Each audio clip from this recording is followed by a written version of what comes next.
Assalamualaikum warahmatullahi wabarakatuh. Selamat siang, salam sejahtera bagi kita semua. Pada kesempatan ini, saya akan berbicara mengenai reformasi keuangan negara. Jadi, kenapa kita perlu dengan adanya reformasi ini? Karena kita berharap bahwa sistem pengelolaan keuangan negara itu berkembang dan selalu mengikuti dengan tren perkembangan zaman. Saya ingin mengungkap beberapa poin-poin penting dalam rangka reformasi keuangan negara ini. Pertama adalah fakta, yaitu terdapat kelemahan peraturan perundang-undangan di bidang perencanaan dan penganggaran, pengelolaan perbendaharaan, dan sistem audit serta pelaporannya. Kemudian yang kedua adalah belum memadainya perhatian terhadap fungsi perbendaharaan itu sendiri. Kemudian yang ketiga adalah perubahan peran dan fungsi Bank Indonesia. Kemudian karena adanya semakin meningkatnya utang pemerintah baik itu luar negeri maupun dari dalam negeri. Kita tahu bahwa utang semakin tahun pada saat ini semakin naik karena adanya tuntutan daripada belanja negara yang semakin tinggi juga. Kemudian tujuan daripada reformasi keuangan negara adalah untuk mewujudkan good government dan clean government.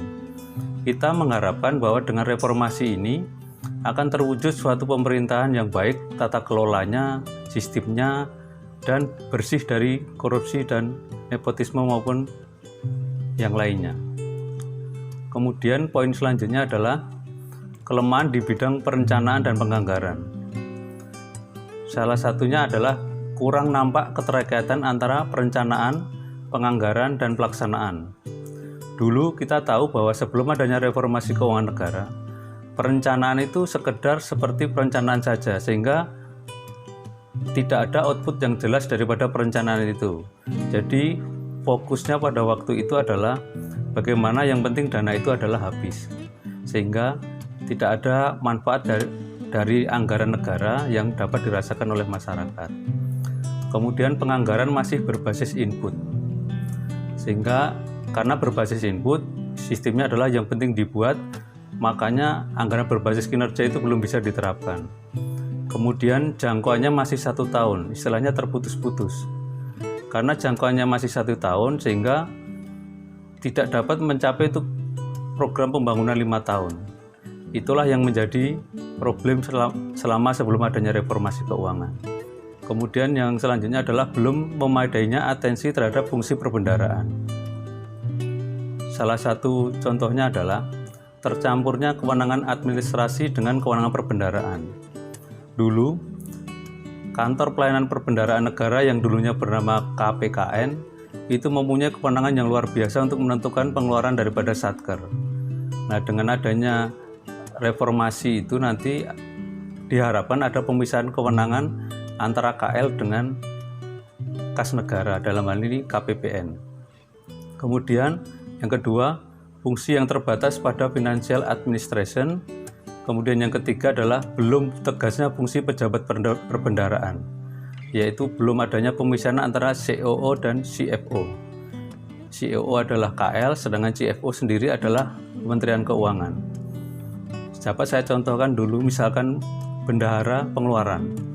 Bendahara pengeluaran istilahnya itu dulu belum terlepas dari tekanan daripada kepala kantor karena belum fungsional, sehingga ketika ada pengeluaran yang mungkin secara aturan tidak disetujui oleh bendahara, belum tentu dia bisa menolak karena dia belum terpisah secara fungsional dengan kepala kantor itu sendiri, biarpun kepala kantor adalah kuasa pengguna anggaran. Kemudian belum terwujudnya sistem treasury single account. Kita tahu bahwa TSA adalah setiap penerimaan dan pengeluaran dapat dilihat secara real count dan real time, sehingga dengan otomatis ketika belum TSA masih banyak terjadi pengendapan uang-uang negara, baik itu di rekening KL maupun di rekening kas negara sendiri. Kemudian pengelolaan barang milik negara itu belum memadai. Makanya dengan adanya berbagai kekurangan tersebut, lahirlah sebuah reformasi keuangan dengan terbitnya Undang-Undang 17 tahun 2013 dan Undang-Undang Nomor 1 tahun 2014 tentang Perbendaharaan Negara.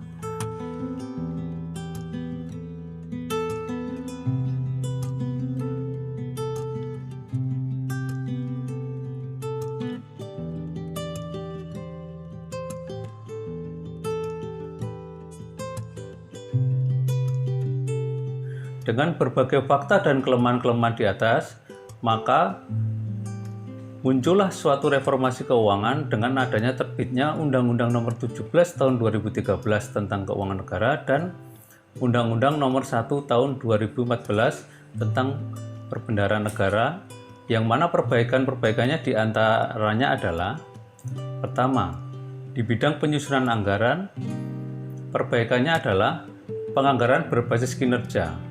Kemudian yang kedua, penerapan perencanaan kerangka pengeluaran jangka menengah.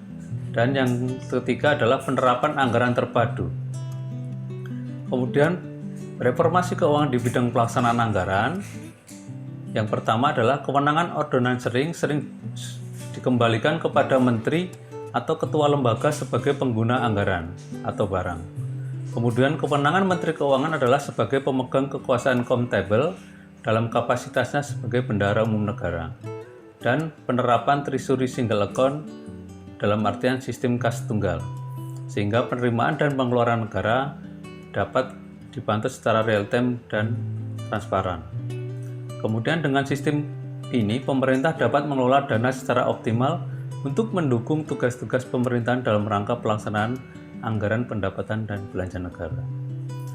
Selanjutnya adalah reformasi keuangan di bidang pertanggungjawaban anggaran.